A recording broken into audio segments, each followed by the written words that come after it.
Welcome to the Storytellers, the radio show and podcast that features those who choose to leave their mark on the world through the art of story.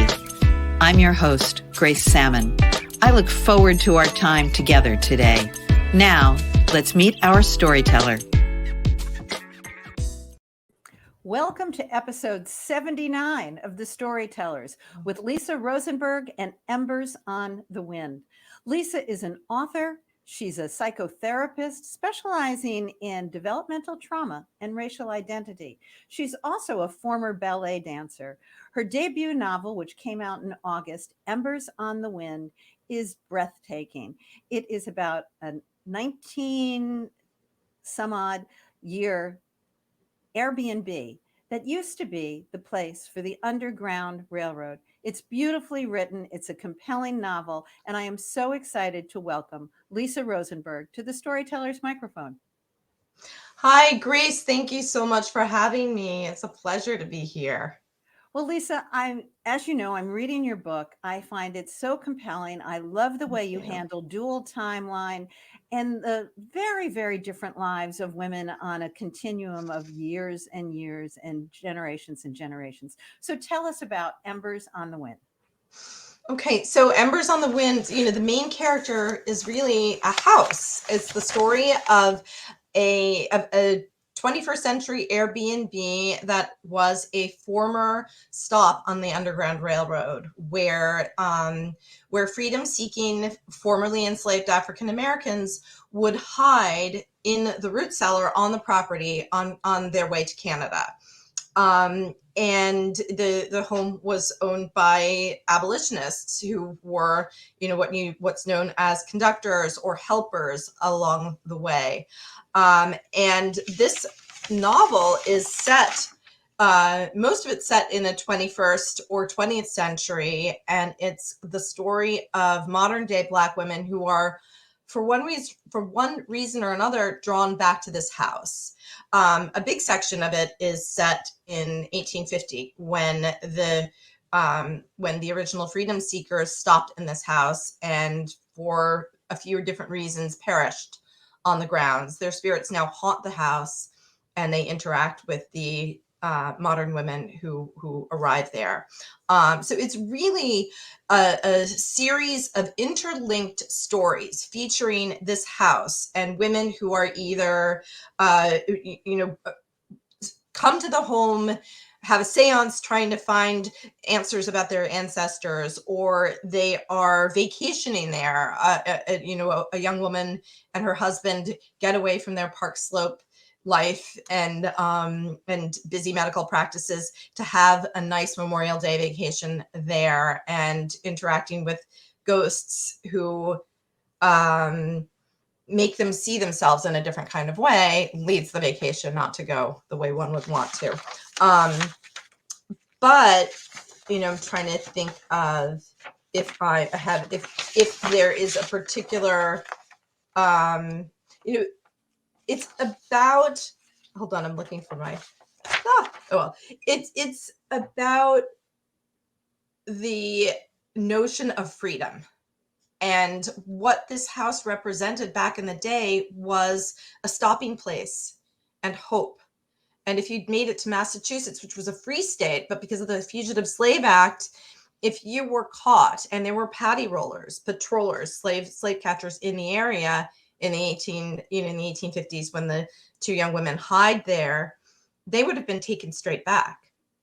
So this is their moment of they're almost there. They're almost there. Because if you're in Massachusetts, you're in a free state, but you're not in Canada. So you can still get sent back. But there's a light at the end of the tunnel. One of them actually makes it to Canada and then turns around and comes back, which is actually what Harriet Tubman did. She made it to Canada and then turned around and came back and helped.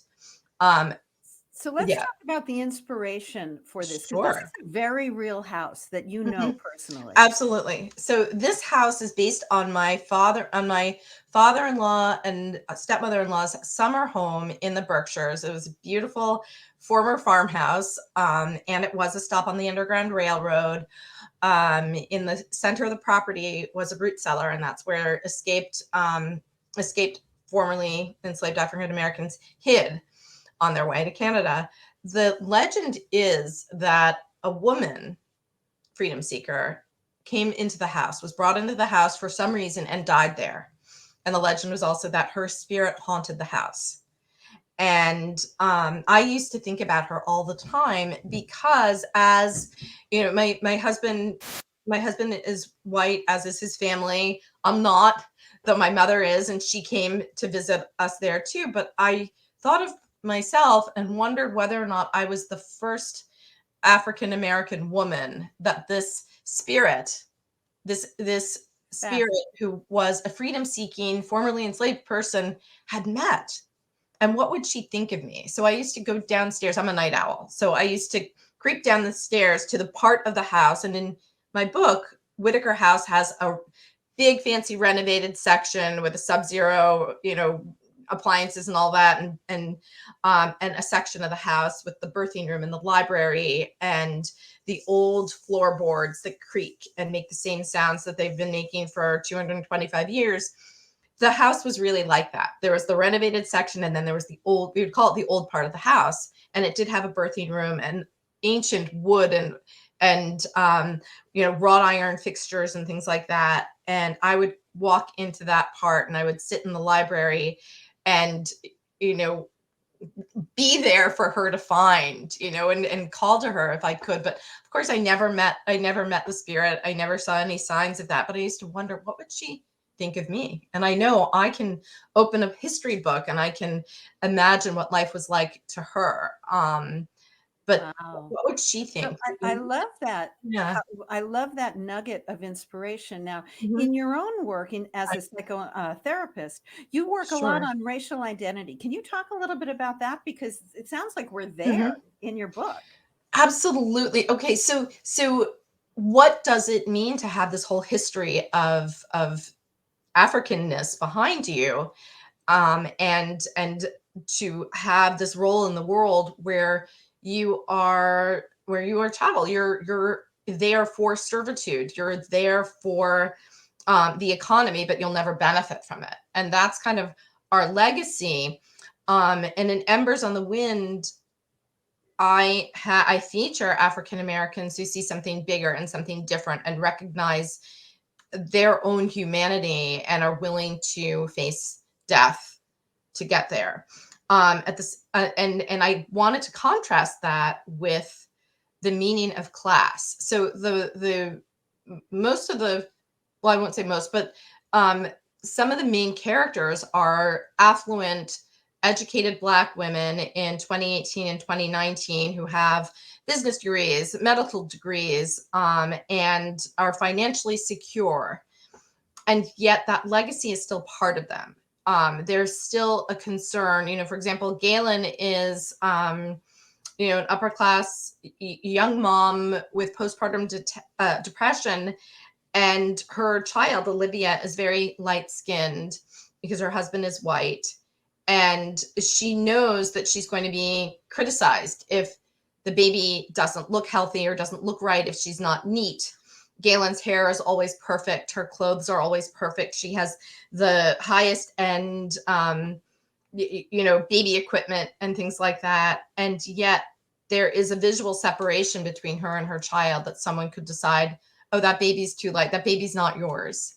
Kay is another mother in a similar situation who is kind of envious of the white new moms who can kind of wear messy clothes, have their hair in a sloppy new mom ponytail, and kind of almost like a badge of like a badge, a status badge that, like, oh, look what a mess I am today, and my baby's got spit up all over her clothes. Oh well. Whereas Kay has to make sure her baby is neat, her hair is neat. She has to think about what she's presenting of herself when she goes out in public. And there's a scene in the book where she is actually trying to make friends with Galen, and she trips. She's trying to chase her, and Galen's out running. And she sees this other Black mom in a similar position, and she wants to connect with her for reasons that are in the book that I'm not going to give away because they're spoilers. But Kay trips and falls in the street, and she's wearing a beautiful designer coat. But when she falls in the street, she gets it smudged. And along comes the realtor, a white woman, the realtor who sold her $1 million brownstone. Well, more than, we're now in 2019, so it's way more than $1 million brownstone in Brooklyn, in Park Slope. So the woman who sold her home walks past with another couple and sees Kay in the street, a Black woman with a smudged coat sitting in the street, says to the couple she's trying to, entice, "Oh, we hardly ever see that kind of thing in this neighborhood." And she can't see Kay. She can't see the individual who she's made a lot of money in a real estate deal. All she sees is a Black, sad woman alone sitting in the street.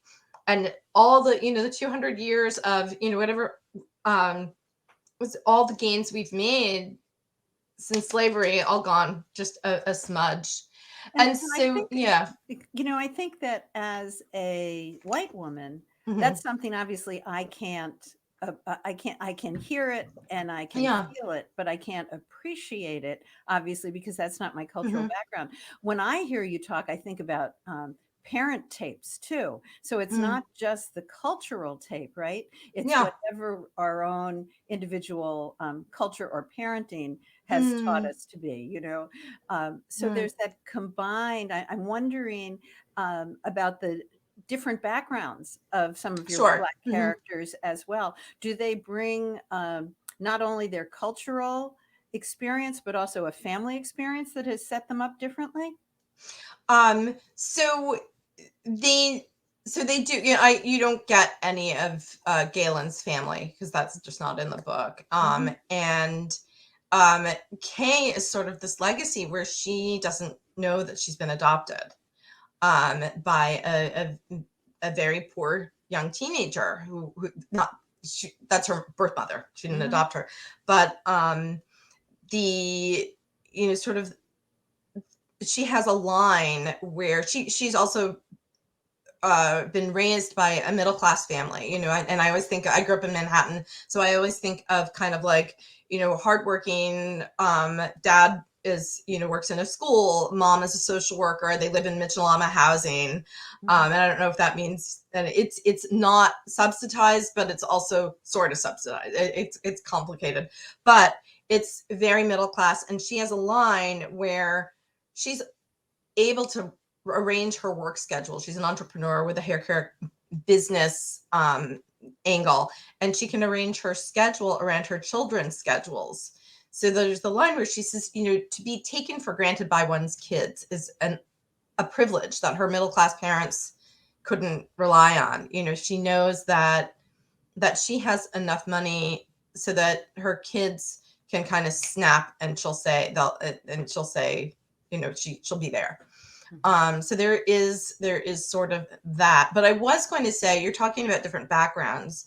Before I forget, I do have this experience of having been a biracial mom, and to have, my mother was white and Jewish, and she parented me, in this way that somebody could harm my child, and I have to protect them. Now, my mom came from a background where she was Jewish in Chicago in the 1930s, just when World War II was breaking out. She lived in a German neighborhood where her teachers protected her by pretending her last name, which is Rosen, formerly Rosenberg, that it was German. So they tried to protect her. My grandfather tried to pass for Italian so that he wouldn't be, even though he was very obviously Jewish with his last name. But so she had that experience growing in. So being parented by a Jewish mother for whom being Jewish was not safe, that's kind of where I come from. And then and also to have a Black father who grew up at a time where, and it's still the case, being Black was not safe. So there was kind of this back and forth. My mother sometimes saved herself from anti-Semitism by hiding behind my father's last name, Williamson. So they both, and my mother looked for apartments without my father. She would go, if they had to look for an apartment and meet a realtor, my mother would go, a nice little white Jewish lady, and she'd sign the lease, and then my father would show up, and there was nothing they could do about that. So there's a lot of racial dancing back and forth in my background. But this book was about my relationship with this ghost. And the fact that I could wonder about this ghost and say, what does she think of me? Well, I've got these privileges. I have this white husband that I'm ordering around when I'm pregnant and get me a glass of water, get me this. What does she think of that? And does she think, oh, I've really arrived. I have all the freedoms she sought. But then do I? And why does my child have to look perfect when we go out to the playground? And why do I have to work hard not to look like I'm the babysitter when I'm with my, lighter skinned child? And where are all the other Black people in the house? So there are it wasn't a clear cut, oh, wow, this ghost will be so happy to see how I've arrived and Well, how it's all better now. that's one of the things I love about your novel. It's very Mm-hmm. complex. You've got the myriad of stories, you've got the Mm-hmm. dual timeline, and you really are pushing that envelope about what does it mean to be free. Mm-hmm. And have you answered that question for yourself? I don't know, but when you ask that question, I always think of Nina Simone, and her response to that question was no fear. If you are free, you are not afraid. You are unafraid. And I don't know if I answered that at all in the book, but I do know that there exists an external judge. That's the white gaze. And so when the white mothers go out with their messy ponytails and their messy babies and they're spit up and they're like, oh, I'm such a mess today, but it's really a badge of aren't I a good mom? The Black mom has to be accompanied, well, at least in Park Slope, at least in wherever it was, the Black mom has to be accompanied by this external judging voice, which is the white gaze. Be careful you don't look like a homeless person or your realtor will not see you. Be careful your baby doesn't look unkempt or he could be taken away from you. Right. And so we have, in the book is full of, stories about, there's one mother who was one of the formerly enslaved characters, little Annie in 18, who runs away and lands at Whitaker House in 1850. 6 of her children have been sold. She's seen all 6 of her boys taken and sold from her. Yeah, it's just it's so unfathomable. It really, really is.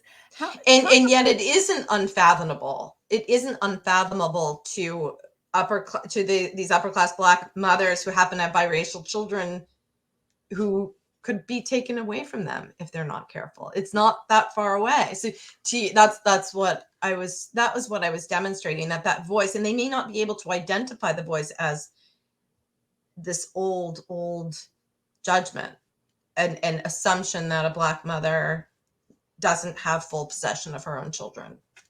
That's actually Does that really make sense? helpful to hear. No, it was very helpful to hear. Yeah. The amount of research you had to do to get this right must have been overwhelming. I mean, obviously you had the house and the house's history. Mm-hmm. But talk just briefly about your research path. So there's a lot. So the research that I did, I read books about enslaved. The reason I use the word formerly enslaved African Americans instead of slaves, that's also something that I really thought about and read about and understood why we say enslaver instead of slave master. And so I did a lot of, book research, but and internet research and interviews and things like that. But more of the book is set in the 80s and the 90s and the aughts or now the teens or whatever we're talking about. But, and so I knew, I had a lot of my own experiences were in there. The situation where she's told that baby can't be yours and she's breastfeeding, that happened to me. There's the moments in the coffee shop, similar things have happened to me and friends and people I know. I'm also a therapist and I don't use my clients, but I know that I hear hundreds and hundreds and hundreds of stories and they seep in. And, so that and all of that living is research. So, different kinds of mothers, I've worked for years. I know that one of the mothers in the book is Catherine, and she's a white woman from Connecticut in a very posh part of Connecticut where she's got 2 blonde-haired, blue-eyed boys, a blonde-haired, blue-eyed husband. She's got blonde hair and blue eyes, and her beloved favorite son is Timothy, who is Black and adopted. And for Catherine, the sun just rises and sets with Timothy, and he's also autistic, so she has to. I always call it parenting with your elbows, which is what my mother did. Kind of these white women who are like, I dare you to be ableist or racist or whatever around my kid. And it also takes white privilege to be able to do that. Absolutely. Because Catherine can like get up and fight for Timothy without fear. And that's different. I don't know how I got Lisa, there, but I'm just talking about, but I think I used to work for an adoption agency, and that's how all the adoption themes that got in there.